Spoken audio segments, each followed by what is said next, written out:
Olá, irmãos. Essa semana no De Casa em Casa nós estaremos estudando como estar preparado para a volta do Senhor Jesus.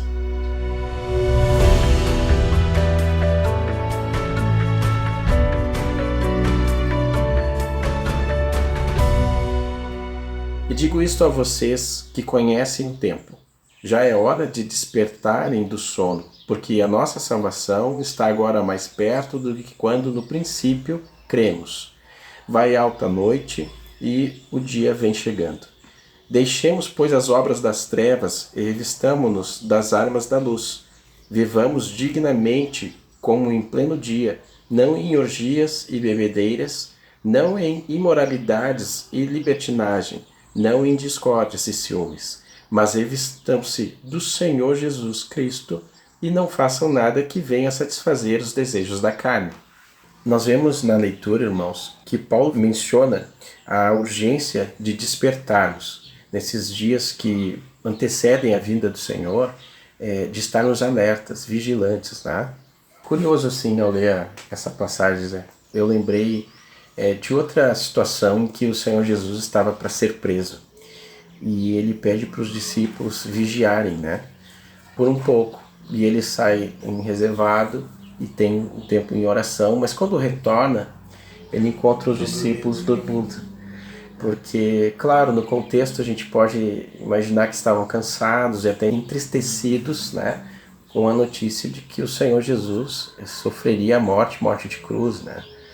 Mas Jesus mais de uma vez, né, menciona a urgência de eles estarem vigilantes, sóbrios, por conta da hora das trevas que o Senhor menciona. E tu tem razão, porque se está na palavra isso, de alguma forma está nos chamando a atenção para alguma coisa, né? Aqueles que são do dia, né? E os que dormem de noite, mas nós somos do dia. E ali é um contexto de estar atento para o fim. Então, tu tem razão, Rafael, de fato essa característica dos tempos do fim de estarem dormindo, não no sentido literal da palavra, mas de não estar vigiando, né? Aliás, as parábolas lá de Jesus em Mateus 24, 25, Sim. Ele também menciona isso, ele fala vigiai, vigiai. Nesse tempo do fim, que talvez seja o nosso tempo, queremos que seja, né? Porque estamos aguardando a volta do Senhor. Maranata. Mais do que nunca, a gente precisa estar atento, acordado, vigiando. E não deixando de mencionar uma parábola que para mim é também muito importante, que são das 10 virgens, né? E esses dias de fim são dias de estarmos com a chama, né? Que é a presença do Espírito Santo, ela ardendo em nossos corações. Essa busca pelo relacionamento, a comunhão e o cultivo da amizade com o Espírito Santo, ela precisa estar presente nesses dias, principalmente nesses dias. Porque o José estava mencionando, né, estávamos conversando antes, que quando Paulo escreveu esta carta aos irmãos, fazendo este alerta, há mais de 2000 anos, que dirá agora, irmãos, essa urgência de estarmos vigilantes. Né? Amém, amém. Eu estava pensando o seguinte, enquanto tu falava, que o livro de Romanos, bom, a gente vem fazendo uma maratona aqui de Romanos já há quase um ano, né? E ele começa ali mostrando a situação do homem por causa do pecado, a restauração de todas as coisas, a regeneração, o sacrifício do Senhor, o fato de que a lei não resolveu, né? Precisa do sangue, precisa da morte de Cristo, nossa identificação com Ele no batismo, somos cheios do Espírito, é a única forma de passar por esse dilema de uma alma que era escravizada ao pecado, né? Agora Romanos 7, e assim vai indo. Chega no 12, que é um ponto culminante, assim, porque é aquela maturidade onde eu ofereço a minha vida toda, espírito, alma e corpo, a serviço do Senhor, mas o Evangelho não está completo se nós não olharmos para o propósito de Deus. Tudo aquilo que Deus fez, a restauração de todas as coisas, a regeneração do homem, e até mesmo a restauração da natureza, porque vai haver novos céus, nova terra, tudo que Deus fez e faz e vai fazer aponta para um lugar só, para aquele dia em que o seu propósito eterno, a sua vontade vai estar completo. E nós, que fomos criados à sua imagem e semelhança para ter comunhão com Ele, vamos estar lá se permanecermos firmes até o fim. Aí entra esse alerta de Paulo, né? Porque o Rafael citou, por isso que eu me lembrei, o Rafael citou as 10 virgens, e outras parábolas, tem a parábola do joio, do trigo, sempre tem esse aspecto de alguém está dormindo, não cuidou, não vigiou, e nessa hora é surpreendido ou pela vinda do Senhor, ou pelo joio, né, na parábola do joio que é colocado ali. Esse tempo do fim é um tempo de estar alerta, vigiando, para que se cumpra a vontade do Senhor.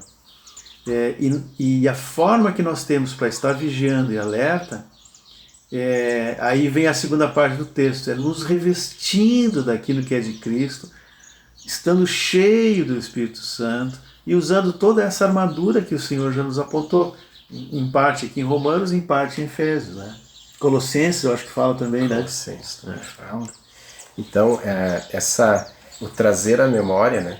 É porque nós temos esperança, e essa esperança ela não é frustrada. A palavra diz, ela é inacessível, é uma palavra difícil, né? Mas de uma coroa que não murcha, né? Uhum. Nós temos isso em Cristo. Não se desgasta, não perece. E é algo que o Senhor nos garantiu já, né, na sua palavra. Então aqueles que creem até o fim, como o Apocalipse diz, né, ao vencedor darei a coroa da vida. Então a importância de estarmos trazendo a memória que nos dá esperança, juntando com um incentivo que João fala nas cartas, é necessário que nos apeguemos com ainda mais firmeza, né, às verdades ouvidas. Então é um tempo de estarmos juntos, vigilantes, nos ajudando mutuamente, nos consolando, nos animando, e trazendo assim esse dia a dia, né? Esse experimentar da comunhão com o Senhor, não num modo sono, né? Descanso, mas um modo alerta, vigilantes, guarda alta, né? Porque os dias são maus e os alertas são inúmeros na palavra, mas que os tempos de fim seriam assim, como já estamos vendo. A gente já vê a característica da humanidade, das sociedades em geral, né, em todo lugar, como estão decaindo, como a moralidade está decaída. E o Paulo alerta isso, né, para fugir desse formato, essa forma de mundo, né? Então, nos manter cada vez mais longe, né, irmãos? E lembrei, difícil não lembrar, mas do texto que fala, porque nos últimos dias, assim, que o impuro vai continuar sendo impuro, mas que os santos continuariam a se santificar. Creio que é algo para nos apegarmos, né, trazer para o nosso dia a dia, cada dia mais, ser presente, esta busca por santidade, andar na presença do Senhor, nos apegar a essas palavras que Ele já nos garantiu. Se Ele falou, irmãos, é garantido. Assim será. Né? Então, é isso. Amém, amém. Amém. Esse é o que a gente queria deixar para os irmãos reforçar, né? É isso. E isso talvez seja o ponto a ser compartilhado, talvez orado uns pelos outros nos grupos, né? Porque nesse tempo do fim, e o tempo que estamos vivendo, né? Desde o dia que o Senhor foi e enviou o seu Espírito, nós já estamos no fim. Mas agora mais do que nunca, nós somos tentados a viver distraídos. Esse dormindo é não vigilante, né? Estamos distraídos com muitas coisas e sem nos dar conta nós vamos assim escorregando em coisas pequenas, e o inimigo vai nos tirando essa vigilância, essa atenção do Senhor. Por outro lado, a promessa do Senhor é que se nós estivermos revestidos dele, cheios do Espírito, firmados na sua palavra, vivendo essa vida dessa forma, nós vamos encontrar o Senhor em breve. Então vamos estar vigilantes, prontos para a vinda do Senhor. Se animem nos grupos, orem uns pelos outros. Se alguém estiver desanimado, talvez distraído ou dormindo, né? A casa é o lugar onde a gente pode ter essa intimidade, nos animar, orar uns pelos outros. Que o Senhor abençoe vocês. Amém.